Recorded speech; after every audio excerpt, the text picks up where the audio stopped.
नमस्कार, मी शिवाजी घोगरे.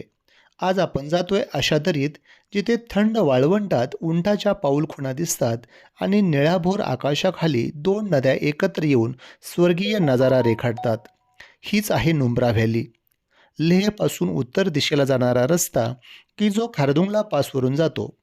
या रस्त्याने लेहपासून सुमारे 116 किलोमीटरवर नुब्रा व्हॅली आहे. ही व्हॅली समुद्र सपाटीपासून 10,000 फूट उंचावर डोंगराच्या दरीत वसली आहे. शोक आणि नुब्रा या सियाचीनमधून येणाऱ्या नद्यांच्या संगमाने तयार झालेले हे त्रिखंडी खोरं, याला स्थानिक बोलीभाषेत नुब्रा म्हणजेच व्हॅली ऑफ फ्लावर्स म्हणतात. खारदुंगलाचा उतार व व्हॅलीच्या दरीत नागमोडी रस्ते ओलांडून आपण नुब्रात प्रवेश करतो.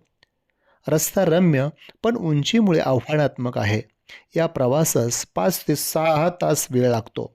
भारतीय नागरिकांसाठी इनर लाईन परमिट आवश्यक असते की जी परवानगी चेकपोस्टवर दाखवावी लागते. येथील उन्हाळा मे ते सप्टेंबर असा असतो. दिवसा 10 ते 20 अंश सेल्सिअस तापमान असते तर रात्र थंड असते. ऑक्टोबर ते एप्रिल दरम्यान हाडे गोठवणारी थंडी असते तर काही मार्ग बर्फ असल्याने बंदही होऊ शकतात. डिस्किट येथे टेकडीवर वसलेली डिस्किट मॉनेस्ट्री आणि 32 मीटर उंच मैत्रेय बुद्ध मूर्ती, येथून दिसणारी दरी अक्षरशः चित्रात बसवावी अशी. थंड वाळवंटाचा अनोखा अनुभव घेत असताना इथले 2 कुबड्यांचे उंट येथे दिमाखात मिरवतात. सूर्यास्ताच्या सुमारास इथलं सोनसळी आकाश नजरेत साठवून ठेवावं असं असतं. जवळच तुर्तुक हे भारतातील सर्वात शेवटचे गाव. लडाखी संस्कृतीचे दर्शन येथील कलाकार आपल्या नृत्य व गायनाने करून देतात. सुमूर गावात राहण्याची उत्तम सोय आहे. या ठिकाणी सफरचंदाच्या बागा मोठ्या प्रमाणात पाहायला मिळतात. या ठिकाणी नेटवर्क मर्यादित आहे. पोस्टपेड सिम वापरा, वाहतुकीचे नियम पाळा. उंचीमुळे श्वासोच्छवासास त्रास होऊ शकतो, यासाठी हळू चाला, भरपूर पाणी प्या, धावपळ टाळा. त्रास वाढला तर खालील उंचीवर परत या आणि वैद्यकीय मदत घ्या.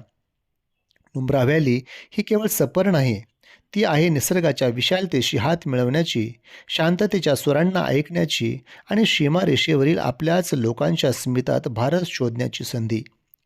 इथे आल्यावर उमजतं भारतात किती विविधता आहे आणि निसर्ग किती उदार. ये सफ़र है खामोश मगर दिल से पुकारती, नुब्रा की हर हवा वतन की खुशबू उतारती. धन्यवाद.